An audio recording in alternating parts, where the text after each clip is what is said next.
everyone, hope you all are taking good care of your health. So आज हम बात करने वाले हैं डिसोल्यूशन एक्सपेंसेस। डिसोल्यूशन के केस में रियलाइजेशन के एक्सपेंसेस और पार्टनर्स के लोन को किस तरीके से ट्रीट किया जाता है। तो एग्जाम्पल के थ्रू समझने की कोशिश करते हैं। रियलाइजेशन का एक्सपेंस अगर पे किया है फर्म ने और अल्टीमेटली फर्म को ही बॉन्ड करना था, तो अगर कुछ नहीं कह रखा होता तो भी फर्म का खर्चा है और फर्म ही पे कर दी है, तो एंट्री क्या बनेगी? Realisation account debit to bank या कैश अकॉर्डिंगली। फर्म का खर्चा है तो रियलाइजेशन डेबिट होगा और फर्म ने ही पे किया है तो कैश अकाउंट हो गया आपका credit. On the other hand, अगर रियलाइजेशन का एक्सपेंसेस फर्म को बॉन्ड करने हैं, फर्म का खर्चा है लेकिन पे कर दिए पार्टनर ने, तो एंट्री क्या बनेगी? फर्म का खर्चा है तो रियलाइजेशन डेबिट तो होगा, लेकिन फर्म ने पे नहीं किया, पार्टनर ने पे किया है, तो एंट्री क्या बनेगी? कैश की जगह partners capital account, realisation account debit to partners capital account. अगर रियलाइजेशन के खर्चे पार्टनर को ही बॉन्ड करने थे और अल्टीमेटली पार्टनर ने ही पे कर दिए हैं, तो फर्म उस केस में कोई एंट्री नहीं बनाएगी।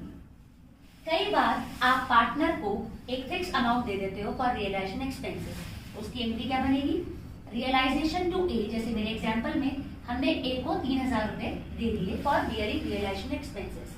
अल्टीमेटली ये खर्चा हुआ 2500, इसकी कोई एंट्री नहीं। बट अगर 2500 खर्चा है और वो पार्टनर ने विड्रॉ कर लिया है, तो उसकी एंट्री बनेगी as capital account debit to cash या बैंक। अगर अल्टीमेटली वो अमाउंट पार्टनर विड्रॉ कर ले तो उसकी एंट्री ये बनती है।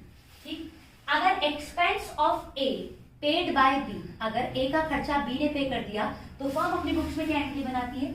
ए से पैसे लेगी और अल्टीमेटली किसको देगी? बी का अकाउंट क्रेडिट कर देगी, बीज capital account with the amount जो बी ने पे किया था। होपफुली आपको समझ में आया। अब बात करते हैं पार्टनर के लोन की। सपोजिबली फॉर एग्जांपल 3 पार्टनर है एबीसी और आपकी फर्म की बैलेंस शीट में एसेट साइड पार्टनर का लोन दे रखा है। एसेट साइड अगर पार्टनर का लोन दे रखा है, इट मींस उस पार्टनर ने फर्म से लोन ले रखा है, राइट? तो ऐसी सिचुएशन में आप उस रेस्पेक्टिव पार्टनर का कैपिटल अकाउंट करेंगे डेबिट, कम कर देंगे with that loan.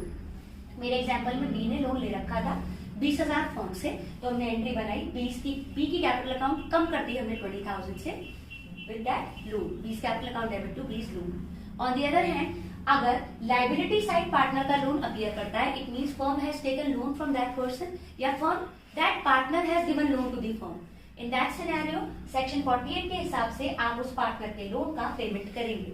Partners loan account debit to bank, ना ये रियलाइजेशन में आएगा ना ये पार्टनर्स कैपिटल में, ये सीधा बैंक अकाउंट में क्रेडिट साइड आएगा। So hopefully आपको समझ में आया। For more such videos, go and explore my channel Accounts Plate.